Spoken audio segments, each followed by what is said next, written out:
Hey, everybody, welcome. This is Internet Marketing Unleashed, and this is actually the second episode today because I had an earlier episode. So if you're wondering like what's going on, I will explain it in a minute. But first, I want to say hi to my good buddy, Tim Knox.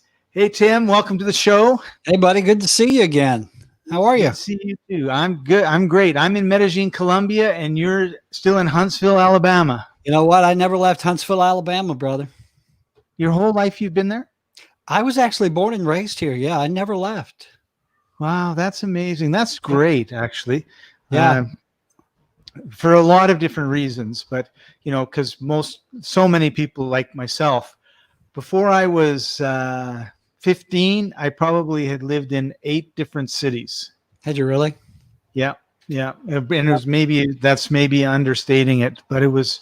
And one of them was Melbourne, Australia, from Canada. So I mean, so you've been a lot of cool places. So I've never been out of the country, and I've been out of the. Now, are you afraid to leave? But not much, huh? Are you afraid to leave the country?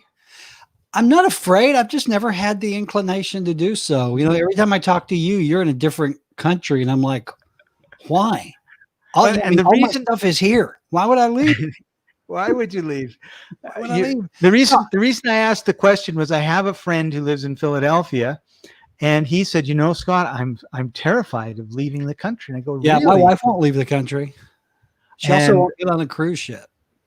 Yeah, well, I don't blame her now, but yeah, he said the only time I ever left the country was to go to Toronto, Canada, and he says I was terrified. And I says, if there's any place in the world that an American can go and not have to worry, it's Canada. Yeah, it's Toronto. It's Toronto. Well, when you said that you were in Medellin, I mean, what was my first comment? What do you think about when you hear Colombia? Yeah, so I would be really hesitant to go. Now, my oldest daughter, Chelsea, she loves to travel, but she does a lot of Greece, Italy, everything over there, not down there. So I would be a little nervous, but like I said, our plan was always to retire to the beach. Well, as you know, I now have a grandson who has got my feet in cement here, so I will never leave until he does. You just got to get a couple of loads of sand and put it in your backyard, and you'll be set. Oh, I will. Trust me. This kid will have an entire playground in the backyard. Awesome. All right. Well, we want to talk a little bit about internet marketing since that's what the show is about. And Tim, we first met many, like I'm sure it was over 10 years ago, if not 15, when you did a huge event down in Huntsville. And I'll never forget that because I had to phone you from the airport and I discovered that Canadian quarters do not work in American payphones. And so I went, I'm walking and there's nobody in the airport, right? Like there's one person pushing a broom. Yeah, it's very small here. Yeah. And I went to the hotel and I all I had was a $20 bill. And it's kind of like, can I get a quarter? And he looks at the money in my hand and he looks at me and then he reaches out and he just gives me a quarter, right? Little did I know I was actually staying at that hotel. So I got you poor Canadians coming here with your bad English. That was also the weekend that I introduced you to hush puppies. That's right. My stomach is still bloated. You still have grease in the lining of your stomach from those hush puppies 12 years ago. That's right. But I don't remember you weren't supposed to. Nobody told me you weren't supposed to eat 20 of them at once. Well, they bring a whole basket. And you're supposed to share them with the table. And I look over and Scott's got the basket. It's like he's eating popcorn at the movie theater or something. And I've never had them before. It'll tear you up, but it's good, right? I mean, basically all it is like fried cornbread. It's like fried lard. It's great. Yeah. And I mean, cornbread, I love cornbread. And you can only get it once or twice a year in Canada. So when I'm somewhere where I can get cornbread, I'm just ecstatic. Yep. Well, I had hush puppies last night in your honor. Thanks. So you switched from writing books about what your mama taught you to the real estate industry. And I've been, we sort of keep in touch sort of every once in a while, but I've been watching you as you post things on Facebook, and I've just really been excited for you, happy for you, thrilled at the success that you've had in the real estate business. And I'm actually working with a lot of real estate like under 1,000 real estate investors. Wow. And so like it's under 10, it's under 5, but okay, there's 3, There's but 2 of you. there's 2 of them. Yeah. And one won't talk to me, but anyway, so I've been sort of introduced to a lot of stuff around real estate that I never knew about before, in terms of from that angle of it. And I know realtors up in Canada, and most of the time, everybody just sort of grumbles about, well, there's not enough sales, or the price is too low, or the price is too high, depending if they're buying or they're selling, and on and on. And you're a breath of fresh air, because it's just, this is what we've done. Here's another pending, here's another sale, here's another, on and on and on she goes. And you've done it in a very short period of time. Yeah. So I'm hoping that you will kind of spill some of the beans on, or spill some of the hush puppies on some of the things that you've done, some of the things maybe that you've seen realtors do that you just shake your head at. Yeah. And some of some advice for my Canadian realtor friends and family. Sure. Yeah. My thing is, I've always been a marketer. I mean, as long as I've known you, I was marketing something, but I've kind of come full circle, because I started off as an entrepreneur in the 90s. I started with a graphic design company. And then when the internet came along, we started doing websites, and then we morphed into software.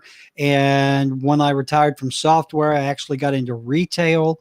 And when I got tired of retail, I started writing books, and then I started doing consulting, and then I started working with authors, helping them get printed.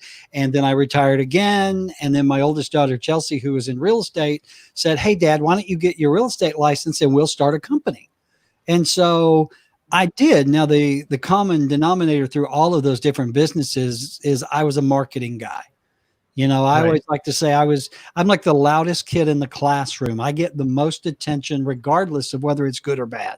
Right. And so what I did when I first started thinking about going into real estate is, I mean, you know me, I'm an old research guy. I dove in and I really looked at the industry and how things were done and how things worked and why some were successful and some weren't. And, real estate is right up there with fast food when it comes to turnover rate. Yes. The average realtor might sell 5 houses a year. 50% of realtors don't sell anything. 89% of realtors wash out within the first 12 to 18 months. Wow. So, I didn't know that. Yeah, it's up there, like I said, with fast food as far as turnover rate. And there's a couple of reasons for it. Number one, it's a really tough business. Yeah. I mean, there's a lot of competition. You have to constantly be marketing. You have to constantly be prospecting. And in my research, I kind of developed a theory that the reason most realtors fail is, number one, they're not cut out for the business. Real estate's always been back one of those fallback businesses. I've done everything else. Now I'll try real estate. Well, if you're not cut out for this business, and I think personality wise, if you don't have a really thick skin, if you can't persevere, you're just not going to make it in this business. So the people that really made it, and the top 1% of salespeople are those that, number one, approached their real estate career as a business and set it up as such and approached it as such. And the ones that did the most marketing were the ones that were really successful. So when we started the company 2 years ago, as my daughter and I just brought everything I knew about, internet marketing, social media marketing, direct mail marketing, on the ground marketing. I just brought all my marketing skills to this industry, and I worked my flabby backside off, and we just took off. I mean, we've been in business here for 2 years this month. We've done, I think, 43 million in sales. Beautiful. We've got a team of 15 now, but the funny thing is I'm still the rainmaker. I do 30% of our sales, and it's because I'm the one that does the most marketing. And I think that's it. And a good bit of my marketing is still on the internet, social media. Facebook makes up a great proportion of my business. So it's a very tough, cutthroat business. But if you are going to succeed in it, you've got to learn to market. It's not a business where deals are going to fall in your lap. Right. If you're so I call it a lap realtor, where if something falls in your lap, you'll do it. but you got to go out there and beat the bushes. It is, among every business I've ever been in, Scott, this is the one where you have to get up in the morning, leave the cave, and go kill something, because nothing's going to run in your cave. Right. So right. whoever markets the best, I think, can do really well. So do you do any paid advertising on Facebook or Google Ads? I do some. I experimented the first year of business. I experimented a lot with Google Ads. I experimented a lot with Facebook ads, primarily to attract buyers. And the thing that I found out is probably 1% of Facebook ads targeted at getting real estate buyers, probably 1% might be a lead. And out of those 1%, maybe 1% of those actually is. So, right now I could go run a Facebook ad and have 100 leads in 3 hours. Out of those 100 leads, maybe 2 or 3 might actually be leads. And typically those leads coming through social media, Facebook, they're very long plays. Right. And so what I started doing, rather than spending all that money on Facebook advertising and Google advertising, is I just went back to what you and I did back in the day. I went back to content marketing. I started doing 3 or 4 videos a week. I started doing a ton of blog posts. I started doing a lot of photographs and funny memes. And, I started posting to the company Facebook page and my personal Facebook page about 5 to 10 times a day. And at first people were like, man, you sure do post a lot. And I'm like, thanks for noticing. It must be working. You know what I mean? And so the thing that's really worked out well for me personally is video marketing. I do a lot of videos. I do advice for sellers, advice for buyers. I do, how to get a loan. I do financial. I do everything you can think about real estate. I do these little 5 to 10 minute videos. And again, we post sometimes 3 or 4 a week. And what I will typically do is whenever I post a video, I'll just hit it with a $30 boost. And by that, I mean, rather than setting it up as a formal Facebook ad, I will just boost the post. Right. Now, boosting, you have a little less control over the audience, especially in real estate, because the Fair Housing Act, we cannot specify the age range or demographic of people who see our ads in housing. But that's okay. So I just do a full-blown blast, 18 to 75 people within a 20-mile radius, spend $30, and usually that $30 will get me 4,000 or 5,000 views of my videos. And so that's primarily what I do to get all that. Of course, the other thing we do is we share across platform. Everything we do on Facebook, we do on LinkedIn, we do on YouTube. We've got 15 agents, and every time one of us posts something, the other 15 share it. So that kind of compound sharing is working well for us too. That would be great. Yeah, I'm not spending, to answer your question that you asked 20 minutes ago, I'm not spending money on paid anymore other than just those boosts.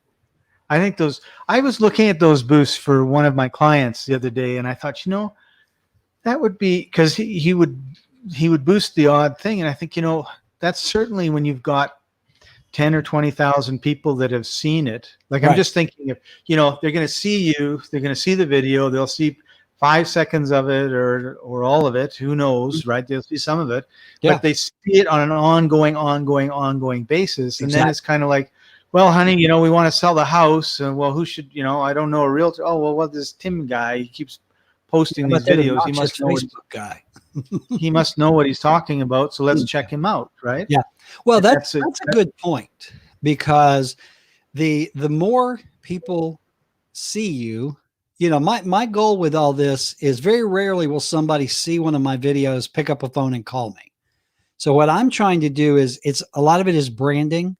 I want to be top of mind. I want to make sure that when the time comes that they do need what I do, they will remember that I do it. And that's, again, one of the reasons that I post so much is I want to brand that in their brain. Now, the one thing that I do is I vary it considerably. I might post a video with some advice for sellers in the morning. I might post a blog post around lunchtime. I might post a funny real estate meme around 2:00. And then I might post a different video in the afternoon. What I do is I do different videos. I have videos that I record in my car that I call my ride-in rants. I have videos that I record in my studio that are the real estate minutes. Then I do a lot of interviews with experts. So, after 2 years, I have 300 and some odd videos of quite a wide variety. So it's not like you're seeing the same thing over and over and over and over. One of the best things that I do is every time we plant a sign, whether it's a coming soon or a sold sign or whatever, I take a picture of it. And so 2 or 3 times a week, I'll go out and I'll do a Facebook post with 50 signs and say, boy, it's been a busy day. Or, do you know what I mean? But it's all just branding. And I think that's what has made us as successful as we are this quickly is that. So how do you define branding? Branding to me, it goes after the old term of the branding iron. Remember back in the old West days, they had the branding iron. They would have the logo or the letter of the ranch, and they would get it hot and they would brand it into the hide of a cow, so people would know who that cow belonged to. With me, it's the same kind of thing. I'm trying to brand my logo and my business into the brain of hopefully someday my consumers. And so, again, a lot of it goes back to being top of mind. I want them, when they think about selling their home, I want them to think about me. I want them to think about Revolved Realty and all those funny memes and those videos and that sort of thing. And branding to me simply means they will remember you when it comes time that they need you. Does that make sense? Yeah. That's kind of, to me, it's your reputation, right? That too. So if because I've had a hard time, like, you need to brand yourself, and I'm going like, I don't understand what you're even talking about. And then someone said, well, it's like your reputation. Like, who are you in your market, right? Yeah. Well, and you're this and you're that, and then all of a sudden it's like, oh, okay, well, that makes sense, right? So that's very true. I mean, we brand, number one, the company. Our unique selling position is we are a flat fee listing company, which simply means that we save the listing customer some money when he lists his house with us. That's our USP. And so we are branding, we brand our individual agents. I'm always branding Tim Knox. I'm always branding Revolved Realty, the company. I post all those signs because they'll see how successful we are. Every time I have a closing, I'll take a picture and post that. So in their mind, they're formulating this, wow, this company sells a lot of real estate and they work with a lot of people. And those people are always smiling in the picture. So they must have done a good job, I do things, for example, one of my things is I'll go the extra mile for you. And so I did a video last week. I was in the middle of nowhere in a cow pasture where they were breaking ground to build new houses with my phone, doing a video, just saying, hey, I'll go your extra mile. I'm out here in the middle of nowhere. It's 95 degrees, just looking for land for a client. And just doing those silly little videos brands in their brain. Wow, this guy will really go the extra mile. That's the kind of guy that we want working for us. So you're right. You not only brand the company, the name, the logo, etc., but you brand what it is that company will do for you when you call them. Yeah, and I think that's really key. And it's funny because I think most people, one of the things I say all the time is massive action gets massive results. Yes. Whether it's good, bad, or indifferent, it's going to be massive. Right. And I've always think of this guy, Nas Daily. And when like a couple of years ago, when I found him, I would be on Facebook and he would have posted like 20 minutes before me. And he would have like 2 million views, 250,000 comments, and, and 7,000. It was just outrageous. 7,000 shares. And I thought, holy smokes. And he did nothing but make 1-minute videos on YouTube. Not YouTube, Facebook. He didn't put them on YouTube, didn't put them anywhere. They were just on Facebook. And I thought, like, how did he ever get this? So then over the next year or so of watching I mean, they're 1 minute. How can you not watch 1 minute, right? He says, Right. it's a 1 minute video. Yeah. Watch me, so, okay, I'll watch you for a minute. And then one day he says, everyone thinks I'm all this big success and everything else. But the first year, nobody watched my videos. Mm-hmm. He'd have one video view. He'd have 2 video views. And then after about a year and a half, whatever it was, it kind of blew up and then became viral and everything. Right. And I think it's a combination of he got better at making his videos because he's doing it every day. And also there's a time when, like, when you roll a snowball up a hill, it gets to a certain size and then it starts rolling down the hill and you can't stop it. Right. Yeah. Mm-hmm. And I think what happens with most people, and you talked a little bit about the stats with realtors, is they stop. People just quit. Yeah. And they say, you know what? I've done this for 3 months. Forget it. I'm not going to do it anymore. And just because you do it forever and ever doesn't mean you're going to be hugely successful at it either. There's no guarantees. Right. But you're definitely not going to be successful if you stop and if you don't take the good and the bad, evaluate it, and then improve. But it just really shocked me, because here's a guy. It was 3 years into this thing. He wanted to do 1,000 consecutive every day 1 minute videos. So the 1,000th was this massive celebration, right? And but in the beginning, nobody was watching, and right. At the end, everybody was watching. And I think we forget about that. Doesn't matter whether you're a realtor or a podcaster or a weight loss guy, or you're just doing your personal story, because he really wasn't teaching anything, or you're just doing entertainment. Yeah. If you don't keep going, then you're going to fail when you quit. You're not going to fail until that. Yeah, but you know what? It's really hard to keep going. It is hard. I mean, you and I, you and I were doing podcasts 15 years ago. Mm-hmm. I still get remember the old eBay podcast that we did back in the day? I don't know if eBay is still going. We did this eBay podcast. 12 years ago, 15 years ago. And it's still floating around out there somewhere, because I still get people email me with questions. And I'm like, hell, dude, I haven't done eBay in a decade. I don't know. But it takes and how did you find me? I know, but it takes a certain level of commitment to do even a 1 minute video every day, because my videos are 5 to 10 minutes long. I will typically record 3 a week.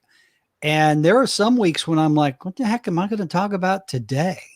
There's only so much you can talk about. Imagine doing 365 1 minute videos, and 1 minute doesn't sound like a long time, but if you don't have anything to say, it is an awful long time. But it is an awful long time. But it's no different than any other marketing. I mean, real estate is a long play. I mean, people that I meet today, I might do business with them 3, 6, 12 months down the road. I've got a client right now. We're closing on his house in about 2 weeks. I've been working with this guy. First met him 2 years ago, right after we started the company, and he wasn't ready to buy. And we just kind of kept in touch. And, it's a long play. It's a lot of consistency. One of the things that, the real estate gurus teach you is, the money's in the follow-up. When you get a lead, you stay in constant touch. You grab onto them and you never let go. Yeah. Well, I mean, who was it? One of our internet marketing buddies one time told me that, we were talking about the number of emails he sent out, and he would send out like 4 or 5 a day. Wow. And I said, don't people get tired of that? And he goes, they can unsubscribe, because if they're getting my emails and they're not buying anything, they're not doing me any good anyway. Right. And I'm not saying that's the great attitude to have, but he's kind of right. But, it's just because I don't want it today doesn't mean I won't want it in a year. Right? Exactly right. Like I grew up in the grocery business, and for me, it was rapid consumables. You put a Kit Kat bar by the checkout. The lady's waiting for, everything to get checked out. She looks at the Kit Kat bar. She starts drooling. She buys it. By the time she's finished paying, she's finished eating it. So now she's got to go get a second one. And so it's like instant, right? Yeah. And rapid consumable. Whereas with you, you've got to touch a lot of people, and that a certain percentage are going to move this year, but you don't know which ones they are. So you've got to kind of touch them all. Yep. And then hopefully when they decide they want to move, they're going to decide they want to move with you. Yep. And there's this longer process. And I think, and you never know what their hot button is going to be. So what I try to do with my videos, they're evergreen. You know what I mean? The topic is real estate specific, but it's not dated. So what I can do is the 300 and some odd videos that I've already recorded, I could not record another video, and I've got enough content to keep putting out there for years, because I can just keep putting it out there. You know, if it's evergreen, that means that I might put that video up today. I might put it up in a month. I might put it up in 3 months. So I get them all in a queue, and they just kind of rotate through. And, you know, because it's a chore. Marketing is hard. That's why most people don't do it. And that's why most people don't make it. So do you have an ideal client? We have a target client, because primarily we're a listing company. We are looking at people who have lived in their current home here at least 3 to 5 years. Demographic would be 40-ish, mom, pop, 3 little kids, you know. And so, but on the other hand, we also have an older demographic, because there are folks, I mean, and it just goes to the fact that baby boomers are the fastest growing segment of the population. So older folks, you know, our age, Scott, you know, they may be looking to retire. They may be looking to downsize. They may be looking to go from a 2-story to a 1-story. So, you know, the majority of my clients, honestly, are the baby boomer segment. And I think I attract them because that's who I am. You know, I don't work with a lot of, you know, 20 something first time home buyers, because number one, they get on my nerves, these young people. And number two, they can't relate to me. And I think that's another big part of marketing, because I know, you know, my generation is going to relate to me better than the millennial 20 somethings. They just look at me like a ceiling fan. They're just, you know, they don't get me. So my demographic tends to stay where I am. Now, my daughter, Chelsea, who is only 30-ish, her clientele is about her age range. That's one of the things I figured out with real estate is you kind of end up working in your demographic. And that's my demographic, are folks within that age range looking to sell their homes.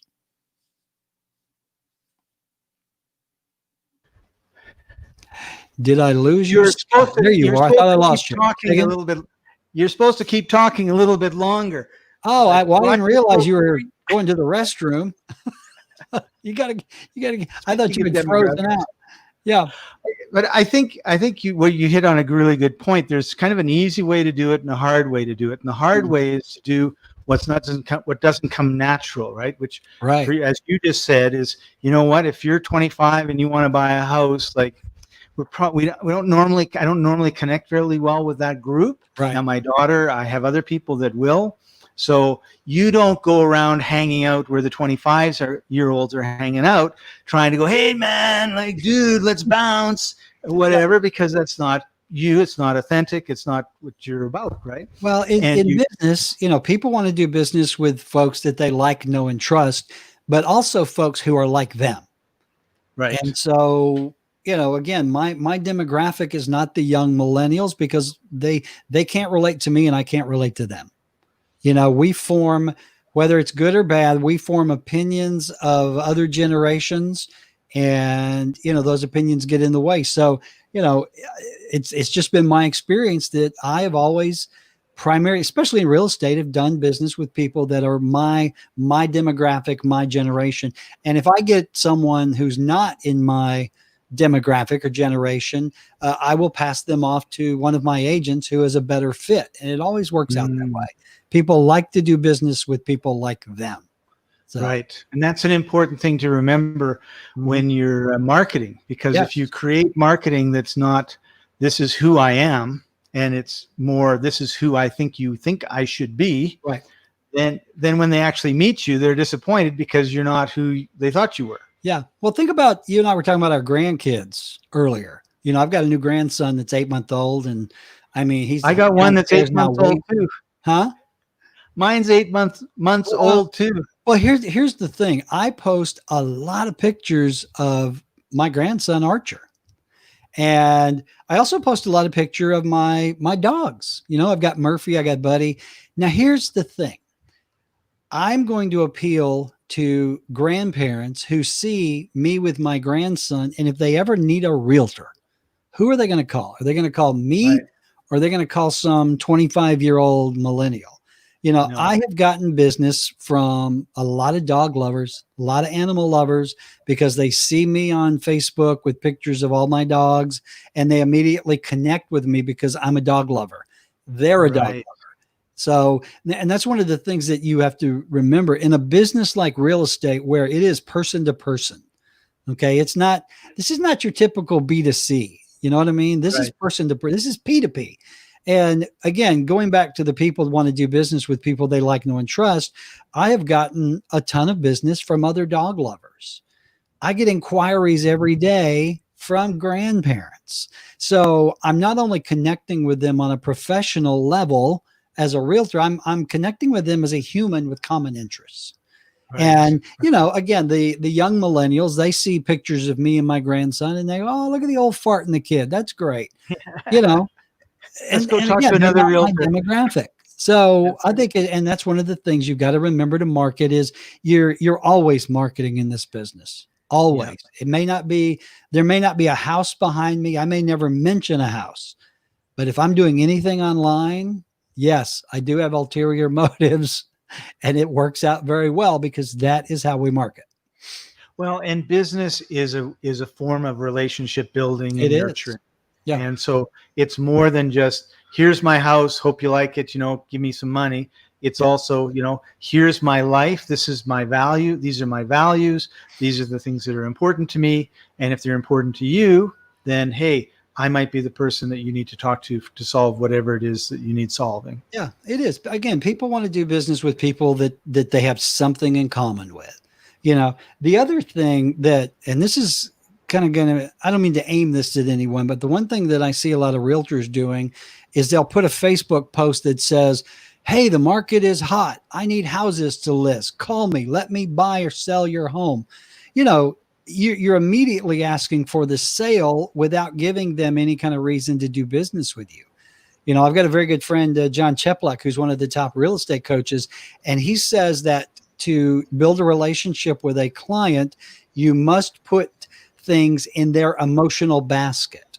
You are doing things to build a relationship. You're doing things to establish that common ground and that air of friendness. And you do that before you ever ask them to do anything for you. If you just come out and go, hey, I need a house to list. Who's got a house to list? That's not giving them any reason to do business with you, because you are not putting, anything in that emotional basket to build up that relationship on the front end. And I think that's very important. And I think that's where not only real estate, but every sales industry, you've got to build a relationship first before you ask them to do business with you. And if you don't do that, you are not going to be in this business very long. Yeah, it's a form of spam, right? You see it on LinkedIn all the time. Well, connect with me, and you connect, and then they send you what is obviously a copy and paste. Hey Tim, I've got this great product. It's going to make you sell 20 times more houses, and click here to find out more. And it's like, I hate that. I hate that too. I got to be honest with you. I'm not a fan of LinkedIn. Me neither. Everyone who wants to connect with me, I know what the reason is. The worst thing you can do with me and people like me on LinkedIn is ask to connect. And within 10 seconds of me accepting that connection, hit me in the messenger going, hey, I think I could do this and this. I need to sell you this.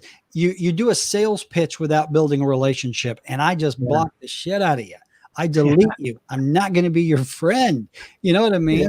You've got to build that relationship before you ask someone to do business with you. And that's just old sales 101, Scott. We've been preaching that message for years, and it doesn't matter if you're selling houses, or I was in the retail gun business, or selling software. You've got to build that relationship before you ask for the sale. And that's the mistake a lot of people make. And especially, like I said, on LinkedIn, I will, whenever I get a request, I'll go look and see what they do.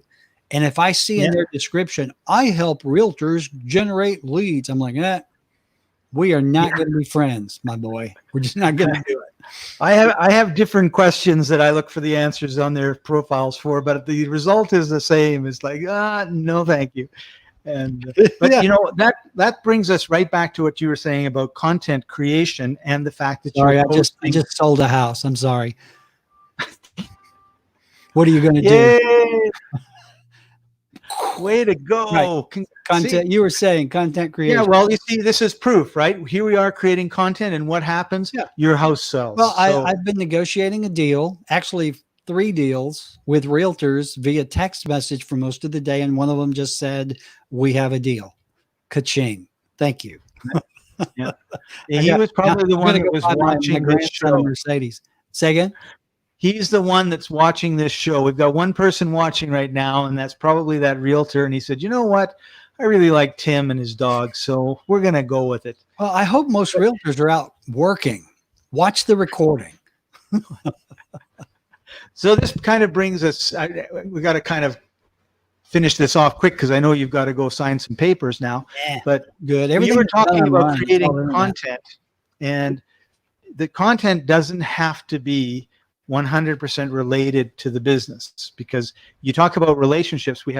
All of us have relationships that are, they're not just focused on buying and selling a house. They're focused on our children, our family, our parents, our dogs, our cats, our hobbies, our sports, our professional teams. We're multifaceted individuals. So one of the things that I like about what you've shared is how you're going to post pictures of the dog or of the grandson, or, going for a walk somewhere, or whatever it happens to be. And that's a way of creating relationship. Right. And it's a way of creating relationship with a lot of people with a minimum amount of effort, because you're going to have a lot of people on Facebook in your areas seeing your posts, particularly if you do spend $25 and boost it. Yeah. And then all of a sudden they're seeing, oh, this person, this person, this person. And it's not 100%, buy my thing. It's, you know what? Here we are, playing with the dogs. I love your dog pictures. And I want to come down to Alabama and steal them, but I know you've got a lot of guns, so I'm not going to. I do. Yeah. Well, again, it goes back to that building that relationship. It would be really easy for me to just get on and post, hey, if you got a house to sell, call me. If you're looking for a house, call me, But what I try to do with my content, and it's all out there. You can go on Revolved Realty Facebook page. I've got it on Vimeo. I've got it on YouTube. But what I do. Do you have it on your website? Because I've only got your website. Yeah, revolved.com. That's actually wrong. It's revolved.com. It is Revolved. The name, I didn't choose the name. I inherited it. Huh? No Realty? No Realty, just Revolved. Wow. I can't believe you got that. Yeah, I paid dearly for that. But anyway, what was I saying? You got to give them what I do with my content is this. I will give you 5 to 10 minutes of solid content with no sales pitch. All right. It's just advice. Now at the end, I've got sponsors that share the cost. And, one of them is a mortgage company. One of them is a title company, a really quick blurb for them.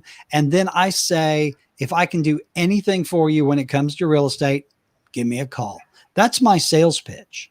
At no time do I go, if you got a house to sell, call me. It doesn't work. And again, the reason I think that a good many folks in my industry and many others fail is they do not understand how to build that relationship. They don't understand that the first step to effective marketing is building the relationship. Mm-hmm. It's not trying to sell them something. That's the mistake that a lot of them make. And it must be, I must be semi-right because it's worked out okay for us. Awesome. Well, Tim, I want to thank you very much for coming on the show, sharing your knowledge with us, and my vast knowledge. Sharing your vast knowledge. especially in selling and buying homes. Yep. In Huntsville, Alabama. If you want to buy there, now it's a nice community, right? Even though you're living there. Yeah. Yeah, I'm the low life here, man. Yeah, Huntsville is, we are in the top 10 nicest places to live in the country. We are, as you know, Huntsville is, back after World War II, the government brought Werner von Braun and all the rocket scientists to Huntsville. So the space program was born here. We've got Redstone Arsenal. We've got every defense contractor known to man.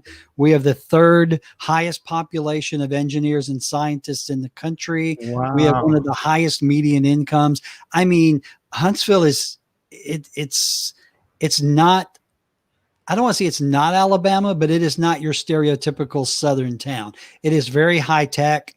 We will be the largest city in the state within the next 3 years. We've got Google, Facebook. So it is a very, very hot real estate market. We've got something like 10,000 people moving here. And as a result, we've got a very low inventory of housing, which makes it even harder to do our job. And yet I'm having the best year of my career, even with COVID. So a lot of it has to do with how we market. Maybe we'll do another segment on how to market houses and not just some old guy with a grandkid and a dog. That sounds great. All right, buddy. Well, thanks again, Tim. I really appreciate you, and we'll see you again soon. All right, man. Anytime. And thanks for joining us, everybody. This is Internet Marketing Unleashed. I'm Scott Patton, and we'll see you next time. Bye-bye.